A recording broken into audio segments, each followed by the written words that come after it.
Hey guys, AJ here, back with another one for you. So today we're going to talk more about this Bud Light foolishness. And I did a video about this a couple days ago, about the whole backlash to the whole Dylan Mulvaney, whoever that person is, and that whole foolishness. So you guys know that there's been this backlash slash boycott of Bud Light, and their sales started going down.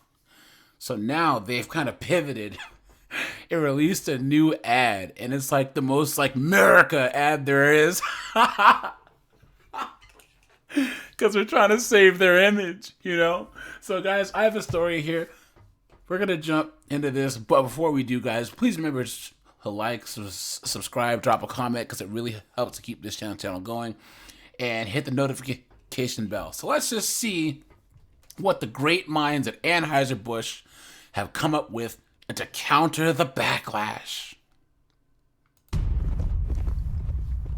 me tell you a story about a beer rooted in the heart of America. This morning, it's the new Budweiser ad campaign that Anheuser-Busch hopes will help the company ride out a boycott. It features the nostalgia of an iconic Clydesdale galloping through all-American landscapes with men grabbing a couple of cold ones together. This is a story bigger than beer. The ad coming 2 weeks after Bud Light's... This commercial, who remembers that old Chevy trucks? Remember that, guys? It's the heartbeat of America. It's the dirty Chevy trucks.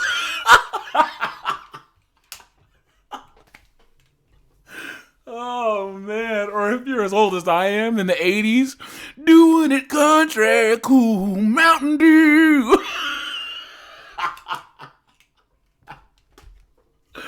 Yo, they went like 80s and 90s style. You know what I'm saying? Oh, man. All right, let's get back going here. The ad coming 2 weeks after Bud Light's partnership with transgender influencer Dylan Mulvaney. What were they thinking? This month I celebrated my day 365 of womanhood, and Bud Light sent me... This person didn't even drink the beer. Did you notice that? possibly the best gift ever, a can with my face on it.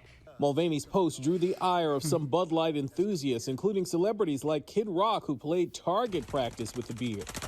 What the new ad campaign doesn't offer is an explanation for Bud Light breaking away from its traditional male-oriented advertising in favor of a trans actress with 10 million followers on TikTok. Anheuser-Busch CEO Brendan Whitworth saying, "We never intended to be part of a discussion that divides people. We are in the business of bringing people together over beer."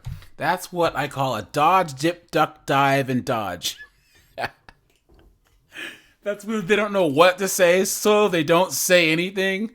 We could basically call that the Kamala Harris.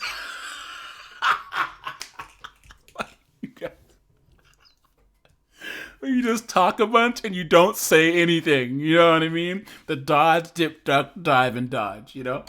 I'm not, though, for destroying an American and iconic company for something like this. Donald Trump Jr., speaking out on his podcast, defended Anheuser-Busch, praising the company for donating to many Republicans. Frankly, they don't participate in the same woke garbage that other people in the beer industry actually do, who are significantly worse. What a knucklehead. Offenders. Bud Light's marketing director has said the brand is in decline and needs to evolve and be more inclusive. That is factually inaccurate, guys. Bud Light was actually doing well. It's on the incline. And I told you guys that they had gotten in big with the millennial and the Gen Z crowd because of the whole Post Malone campaign. Post Malone has been sponsored by Budweiser since he blew up. Dude drinks Bud Light all the time. And then he was advertising their seltzer too. So I don't understand what they're talking about.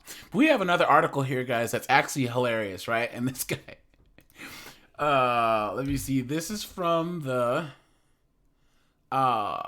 New York Post. I usually don't read the New York Post, but this is pretty hilarious. So this is by Charles Gasparino. So Dylan Mulvaney controversy at Anheuser-Busch is giving the company a bitter sip of woke. A group of marketing execs at Anheuser-Busch the company that created Budweiser, are brainstorming about the inability to extend Bud's client base beyond traditional beer drinkers, i.e. older working class males, which they'd already done with Post Malone and seltzer stuff. Okay, they want a new hipster generation, millennials and Gen Zers, to start enjoying cold ones as well. But it's a real balancing act. Young people just won't drop their craft cocktails and spiked sodas for beer overnight, which is true. And you can't just ignore your longtime customers. That is true. I got an idea, says one of the suits. Let's do a commercial featuring a trans woman and a social media influencer sipping a Bud Light semi-nude in a bubble bath.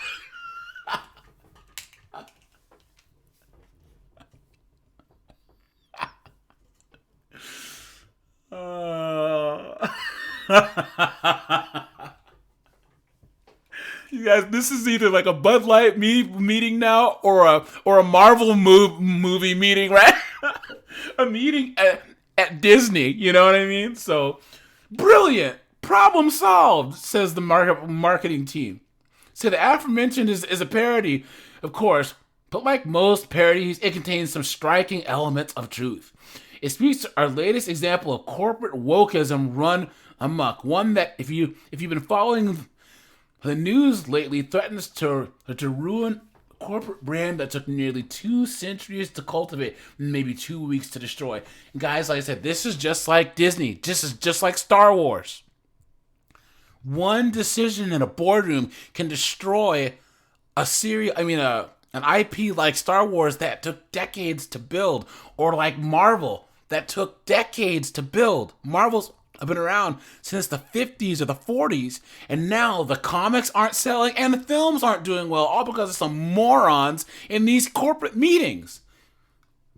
On these pages, we've chronicled the noxious indoctrination sessions at big firms like American Express, Disney's weird political opposition to a Florida law, that seeks to prevent schools from teaching sex ed to toddlers. Jamie Dimon, the normally sensible CEO of banking giant JP Morgan, take a knee for a photo and an apparent allegiance to BLM. All right, called out on their actions amid backlash from customers.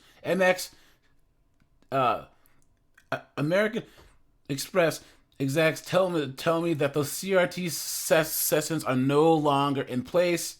Disney has toned down its lefty politics with the return of Bob Iger as CEO, and the PR staff at JP Morgan now contend that Dimon took a knee to make sure that the people behind him weren't obstructed. Anheuser-Busch is also scrambling to justify why its new ads feature the former TikTok influencer and activist Dylan Mulvaney, and they think that it's a cool way of reaching new customers while not offending its current ones. It's not working. Kid Rock took to a social media posting of a video of him firing at cans of Bud Light. It went viral.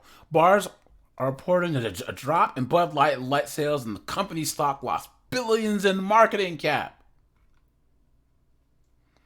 Say common sense is always a better sales pitch than woke activism. There's nothing common or sensical about Mulvaney luxuriating in a bubble bath and giggling while sipping a can of Bud Light. And another, Mulvaney's glammed up in a scene to resemble one of the quintessential female characters in literature and pop culture, Holly Golightly from Breakfast at Tiffany's. I kept hearing about this thing called March Madness, and I just thought that we were all having a hectic month. But as it turns out, it has something to do with sports. Mulvaney purrs while sipping a can of Bud Light. That she does this with a fun, exaggerated feminine accent, feigning ignorance about one of the country's biggest sporting events, doesn't make it less cringy and sexist. So the ads are running on social media, which made the situation worse because they evaded normal airing before beer wholesalers at their annual convention in January. I'm told they get to see upcoming TV spots and weigh in, and that's true, guys. I hadn't thought of that before, right? The distributors were blindsided by this because it was on social media. That's very interesting. So, and then it goes into the history of Bud Light. Okay.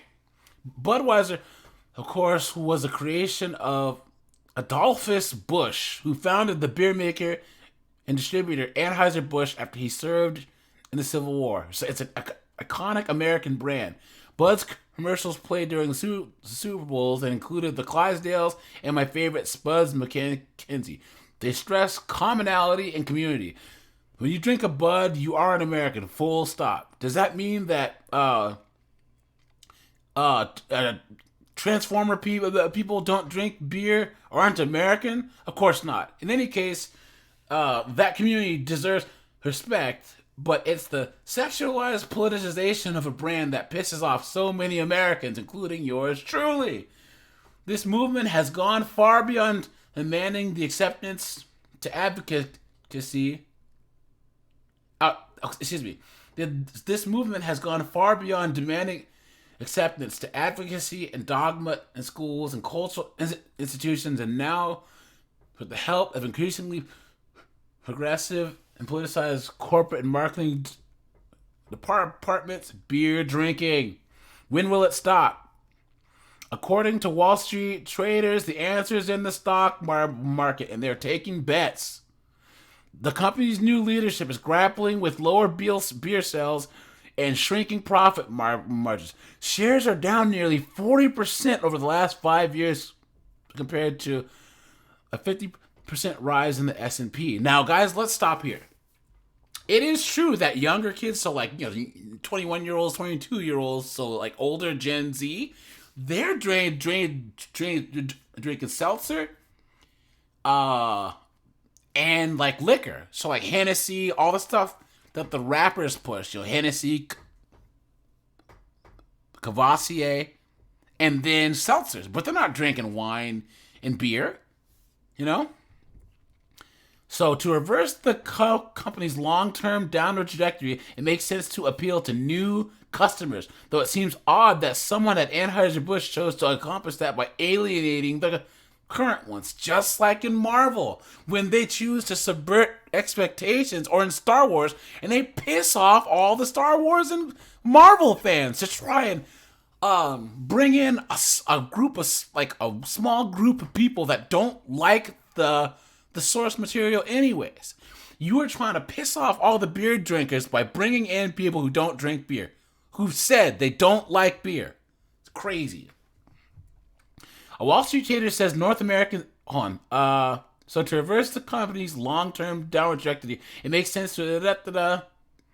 Okay, at one point last week, the company's market value cratered by around $5 billion. A Wall Street trader says North American sales now make up less than 30% of the revenues. So far, the recent drop-off in sales is impacting certain areas of the U.S. that are culturally conservative, but Anheuser-Busch doesn't exactly have the large room for error given the trends that it's trying to fight against. Is it really prudent to ignore the market that got you where you are? So the stock market is asking that question and answering with a resounding no. Of course, Anheuser-Busch couldn't be reached for comments. So guys, let me know what you think. Do you think that this boycott's going to keep going? Do you think that their sales are going to recover? And guys, how dumb of a move do you think that this was? And also, guys, what would you have done to try and boost sales? You know what I mean? Like, I really think that these, like, younger kids, just get another, Post Malone in there, some rapper, I don't know, Little Dirty Doopy Doppy Doop or whatever. Have one of them do a Bud Light thing or whatever. Kids drink what's endorsed by popular people or what's perceived as being popular. All you have to do is do that. That's it. They should pay me to market this beer. Damn it. All right, you guys. This is AJ. Like, subscribe. I appreciate you guys, and I'm out of here.